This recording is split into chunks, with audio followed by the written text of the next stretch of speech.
नमस्कार दोस्तों, मैं राजपाल योगी हिंदी का विद्यार्थी और भारतीय सीनियर सेकेंडरी स्कूल नारायणपुर की ओर से आप सबका सेवक।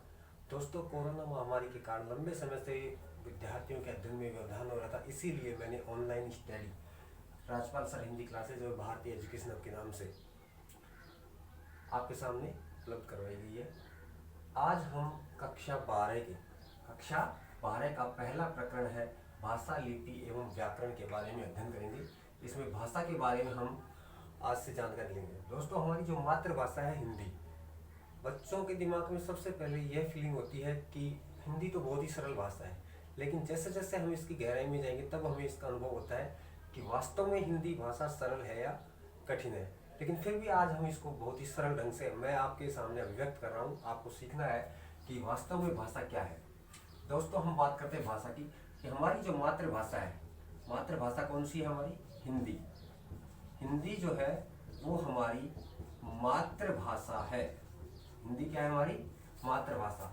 मातृ, एक मात्र ये होता है और ये क्या है? ये मात्र। तो मात्र यानी माता के द्वारा सीखी गई, माता के द्वारा सीखी गई भाषा। कौन सी भाषा? माता के द्वारा सीखी गई भाषा क्या कहलाएगी? मातृभाषा। और इस मात्र का अर्थ होता है केवल। इसलिए दोस्तों, ये है हमारी मातृभाषा। कौन सी? हिंदी। हिंदी हमारी क्या है? मातृभाषा। अब बात आती है कि भाषा, भाषा क्या है? भाषा क्या है? भाषा हमारी जो मूल भाषा है, कौन सी रही है? हिंदी की मूल भाषा है संस्कृत। इस संस्कृत भाषा के भाष धातु से बनी है। किससे बनी है? भाष धातु से। संस्कृत भाषा की भाष धातु से बनी है भाषा। धातु क्या है? हिंदी में दोस्तों जो क्रिया है वही संस्कृत में क्या होती है? धातु। इसलिए इसे हमें ज्यादा घबराने की आवश्यकता नहीं है। क्रिया जो है हिंदी में वही संस्कृत में क्या होती है? धातु कहलाती है। तो संस्कृत भाषा की भाष धातु से बनी है। इस भाष का अर्थ क्या होता है? जानना। भाष का अर्थ होता है जानना, प्रकट करना। किसको? विचारों को। विचारों को प्रकट करना ही क्या है? भाष का सामान्य अर्थ है। हिंदी हमारी क्या है? मातृभाषा, अर्थात माता के द्वारा बोली जाने वाली भाषा क्या कहलाती है? मातृभाषा। भाषा शब्द जो है वो संस्कृत की भाष धातु से बना है। भाषा शब्द संस्कृत की भाष धातु से बना है।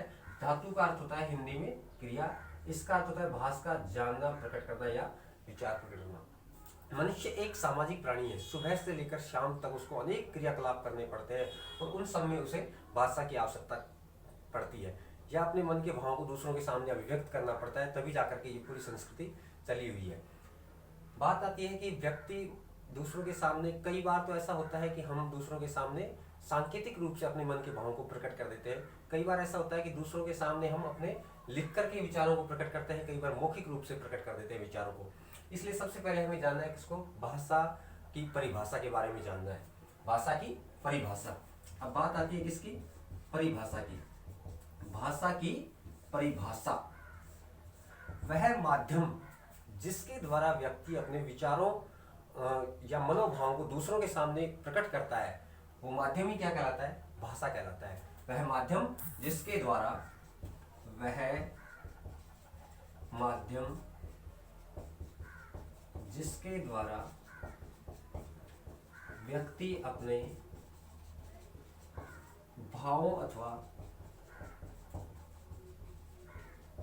मनोभावों को प्रकट करता है, वह माध्यम ही भाषा कहलाता है। वह माध्यम जिसके द्वारा व्यक्ति अपने भावों अथवा मनोभावों को प्रकट करता है। अब व्यक्ति संकेतों के रूप में भी अपने मनोभावों को प्रकट कर लेता है, व्यक्ति लिख करके भी अपने मनोभावों को प्रकट कर लेता है, व्यक्ति मौखिक रूप से बोल करके भी अपने मनोभावों को प्रकट कर लेता है। तो वह माध्यम जिसके द्वारा व्यक्ति अपने भाव अथवा मनोभावों को प्रकट करता है, वो माध्यम ही क्या कहलाता है? भाषा कहलाता है। भाषा शब्द संस्कृत की भाष धातु से बना है। भाषा जो है संस्कृत की भाषा। अब इसके बारे में हम नॉर्मल सी जानकारी ले लेते हैं कि भाषा जो है उससे भाषा, हिंदी भाषा जो है उसको किस हिसाब से संवैधानिक रूप से मान्यता मिली है, किस तरह से इसकी हम आज विश्व की श्रेष्ठ भाषाओं में गिनती करते हैं।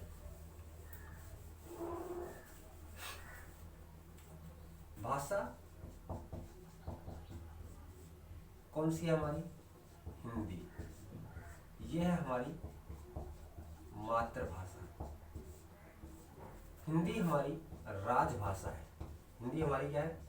राजभाषा। अर्थात ये तो हुई माता के द्वारा बोली जाने वाली भाषा। ये है राज कार्य में भाग ली जाने वाली भाषा के कारण इसे क्या माना गया? राजभाषा का दर्जा कब दिया गया? संविधान के अनुच्छेद 343 के तहत भाग 17 में इसे शामिल किया गया है और 14 सितंबर 1949 को इसे राजभाषा का दर्जा दिया गया था। 14 सितंबर 1949 को इसे राजभाषा का दर्जा दिया गया। इसीलिए 14 सितंबर को हिंदी दिवस मनाया जाता है। कौन सा? हिंदी दिवस मनाया जाता है 14 सितंबर को, और 10 जनवरी को मनाया जाता है विश्व हिंदी दिवस। विश्व हिंदी दिवस। विश्व हिंदी दिवस कब मनाया जाता है? 10 जनवरी को। संविधान के भाग 17 में अनुसूची 8 के अंदर 22 भाषाओं का उल्लेख है। उन्हीं भाषाओं में से एक भाषा कौन सी रही है? हमारी हिंदी। हमें गर्व होना चाहिए कि हम हिंदुस्तान के अंदर क्या बोलते हैं? हिंदी भाषा बोलते हैं। भाषा कौन सी हमारी? हिंदी। मूल भाषा कौन सी हमारी? संस्कृत। अर्थात हिंदी भाषा की जननी किसे माना गया है? संस्कृत भाषा को। हिंदी, अब बात आती है कि हिंदी भाषा जो है, तो हिंदी एक अपने आप में शब्द भी है। हिंदी क्या है? अपने आप में एक शब्द है। अब ये बात आती है कि हिंदी खुद किस भाषा का शब्द है? हिंदी जो शब्द है वो खुद किस भाषा का है? तो हिंदी शब्द जो है वो फारसी भाषा का शब्द है। किसका शब्द है भाई? फारसी भाषा का। सिंधु प्रांत के जो लोग थे, उधर से जो लोग आए, तो वो लोग स को है बोलते थे। इसीलिए सिंधु से क्या हुआ? हिंदू और हिंदी भाषा का निर्माण हुआ है। संस्कृत सबसे प्राचीन भाषा रही है। कौन सी? संस्कृत। संस्कृत से आई पाली।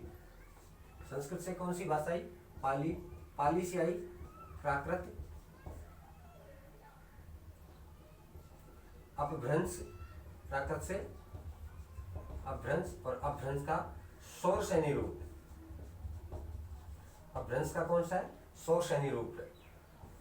और शौरसेनी अपभ्रंश से ही आई अपनी हिंदी भाषा। दोस्तों, 14 सितंबर 1949 को हिंदी को राजभाषा का दर्जा दिया गया। भाग 17 के अंदर इसे मान्यता दी गई है, अनुसूची 8 के अंदर। अब बात आती है भाषा की परिभाषा। लिखते हैं सबसे पहले, वह माध्यम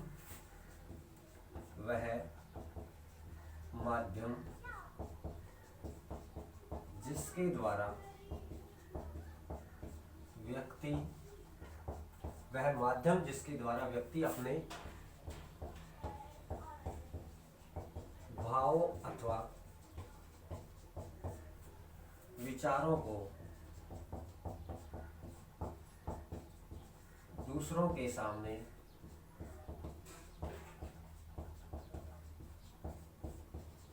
प्रकट करता है, वह माध्यम ही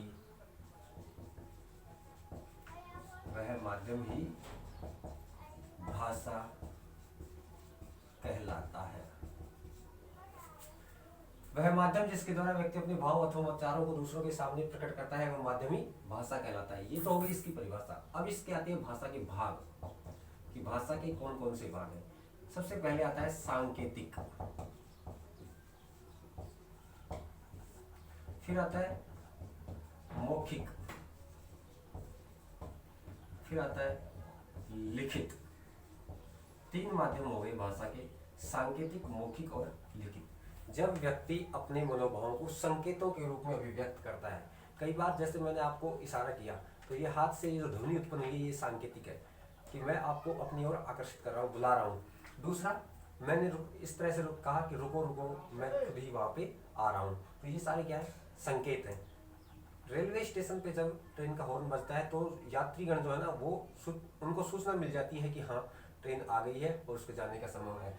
दूसरा, कई बार कक्ष के अंदर बच्चे जो है ना, वो एक दूसरे से, अपने दोस्तों से इशारों में, आंखों में सारी बातें कर लेते हैं, वो भी सांकेतिक माध्यम है। ट्रैफिक पुलिस को हमने देखा होगा, बत्तियां लगी होती हैं चौराहों के ऊपर, रेड बत्ती जल गई, इसका मतलब हमें संकेत मिल गया कि रुको। ग्रीन बत्ती जल गई, इसका मतलब हमें संकेत मिल गया चलो। तो वो सारी बातें क्या है, सांकेतिक है। जब व्यक्ति मौखिक रूप से, अब मैं आपके सामने सिर्फ केवल बोल बोल के बातें करूं और अपने मन के भाव तुम्हारे पास और तुम भी बातें करो, तुम्हारे मन के भाव मेरे पास आते रहे, तो वो क्या है, मौखिक माध्यम है। लेकिन अब मैं लिख करके तुम्हारे सामने अपने मन के विचारों को प्रकट कर रहा हूँ, ये क्या है, इसका लिखित माध्यम है। इसके बाद बात करते हैं, ये हो गया इसका लिखित माध्यम। सांकेतिक, मौखिक और लिखित, तीन माध्यम हो गए, सांकेतिक, मौखिक और लिखित माध्यम।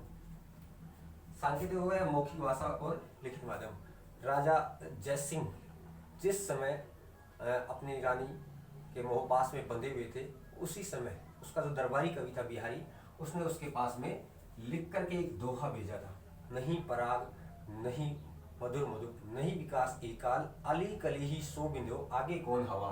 तो ये जो दोहा था उसके माध्यम से उसने लिख करके भेजा था, जिससे कि उसको अपने राजकार्य में जो व्यवधान हो रहा था उसको वो रोक, और उसने अपने आप को पूरी तरह से परिवर्तित कर दिया। तो वो माध्यम था लिखित। एक नेता के द्वारा दिया गया जो भाषण है वो भाषण होता है मौखिक, और एक छात्र का प्रश्न पत्र हल करना वो कहलाता है लिखित। प्रश्न पत्र हल करना क्या कहलाता है, लिखित माध्यम। यह हो गए सांकेतिक, मौखिक और लिखित। अब बात आती है कि कुछ विद्वान जो है वो सांकेतिक भाषा को महत्व नहीं देते। व्याकरणिक जो है उन्होंने, व्याकरणाचार्यों ने हिंदी के अंदर सांकेतिक भाषा को महत्व न दिया और केवल एक नंबर पे रखा मौखिक और दूसरे नंबर पे लिखित। अर्थात कितने माध्यम हो गए, दो माध्यम हो गए, सांकेतिक माध्यम और मौखिक माध्यम। कितने हो गए, भाषा के प्रकार कितने हो गए, दो प्रकार हो गए, भाषा के प्रकार कितने हो गए, दो। नंबर एक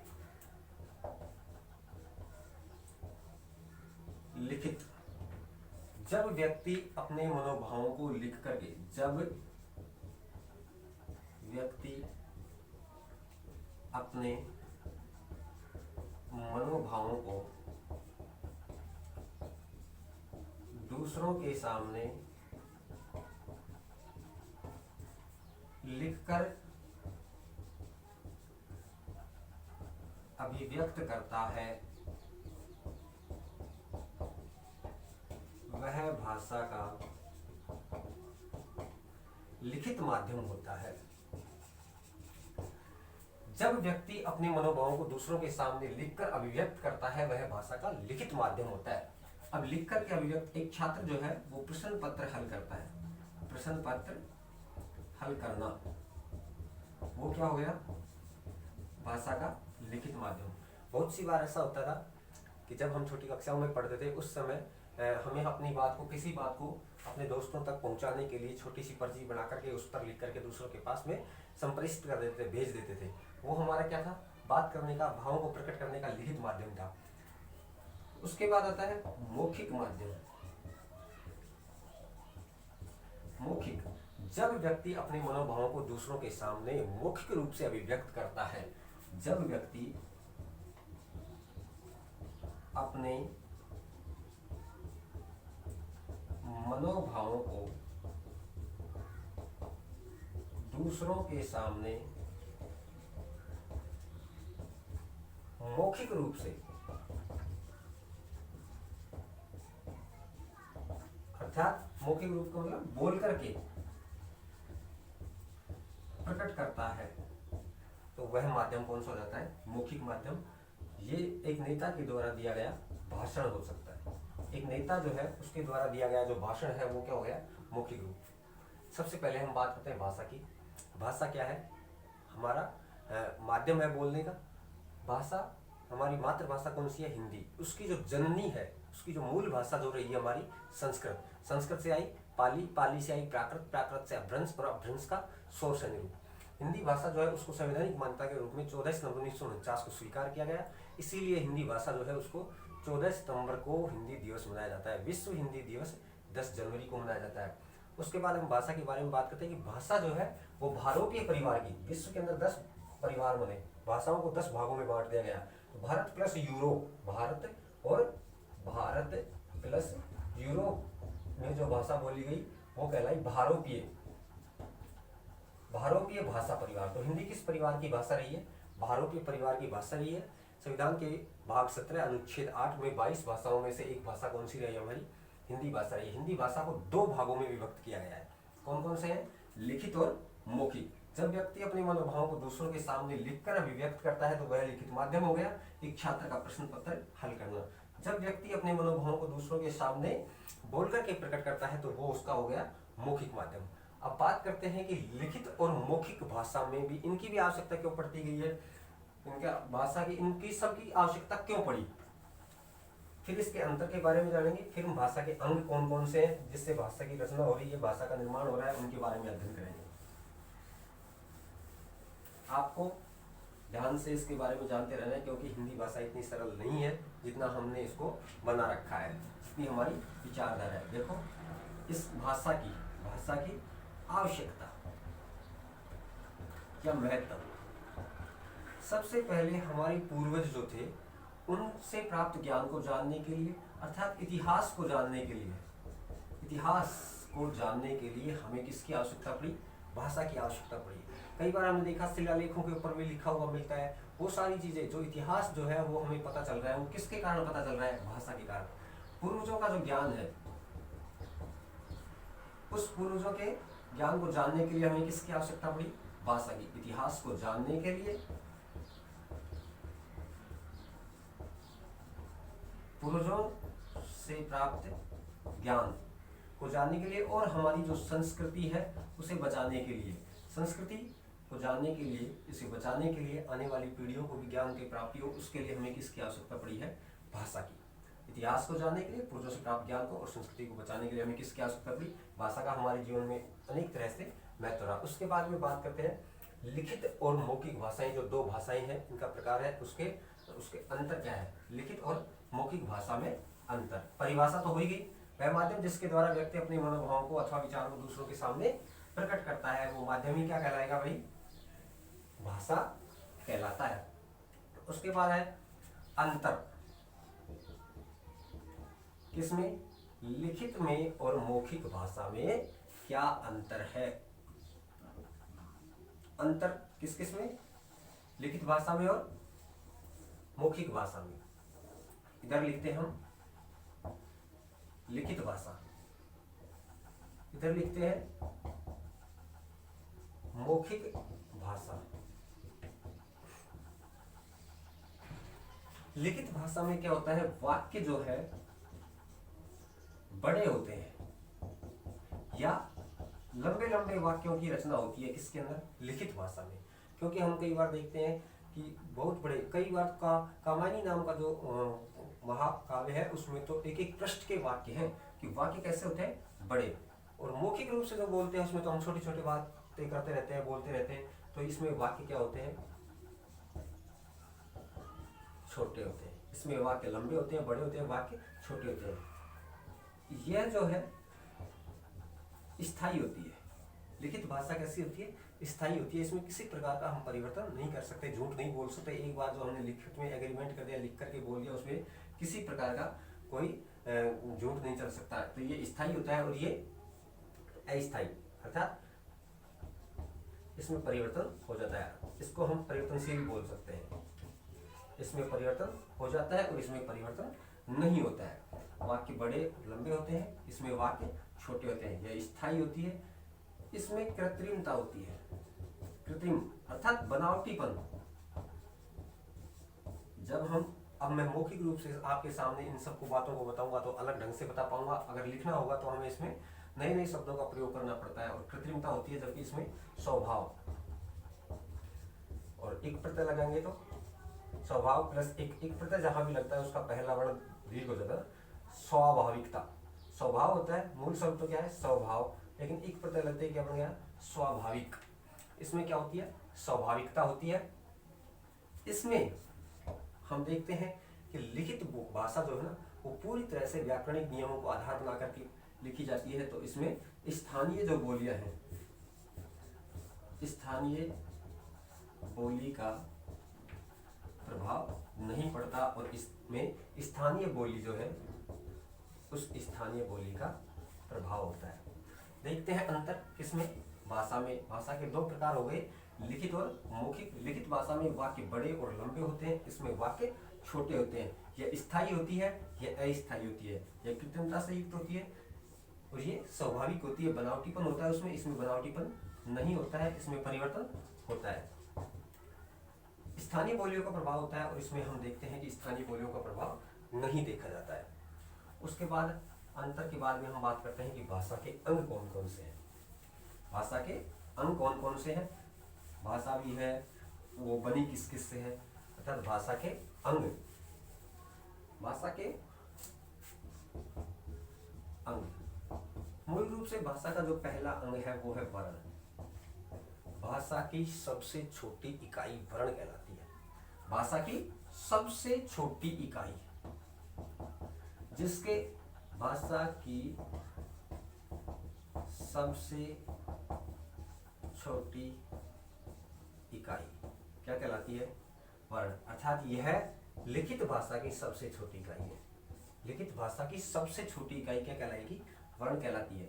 जिस तरह से हमने लिख दिया है, ये क्या हो गया? सबसे छोटी इकाई है लिखित भाषा की। अगर इसी को हम केवल बोलते हैं ए, तो वो क्या है? ध्वनि। तो वो भी क्या है? हिंदी भाषा का अंग है ध्वनि। मौखिक भाषा की सबसे छोटी इकाई, मौखिक भाषा की सबसे छोटी इकाई, मौखिक भाषा की सबसे छोटी इकाई क्या कहलाती है? ध्वनि कहलाती है। वर्ण भाषा की सबसे छोटी इकाई, लेकिन ये लिखित है। ये मुख से उच्चारित वह ध्वनि, स्वतंत्र ध्वनि जिसके और अधिक टुकड़े नहीं हो सकते, वो क्या है? वर्ण। और मुख से उच्चारित वह स्वतंत्र ध्वनि जिसके और अधिक टुकड़े नहीं हो सकते। तो लिखित रूप तो क्या हो गया? वर्ण, और मौखिक रूप क्या हो गया? ध्वनि। उसके बाद आता है शब्द। वर्णों के परस्पर सार्थक मेल से, कैसा मेल होना चाहिए? सार्थक। कैसा मेल? सार्थक। वर्णों के परस्पर सार्थक मेल से शब्द का निर्माण होता है। जैसे मैंने लिख दिया क, मैं, ल, ये वर्ण है, बने किससे? इसके भी अनेक टुकड़े हो सकते हैं। इसमें भी क्या छुपा हुआ है?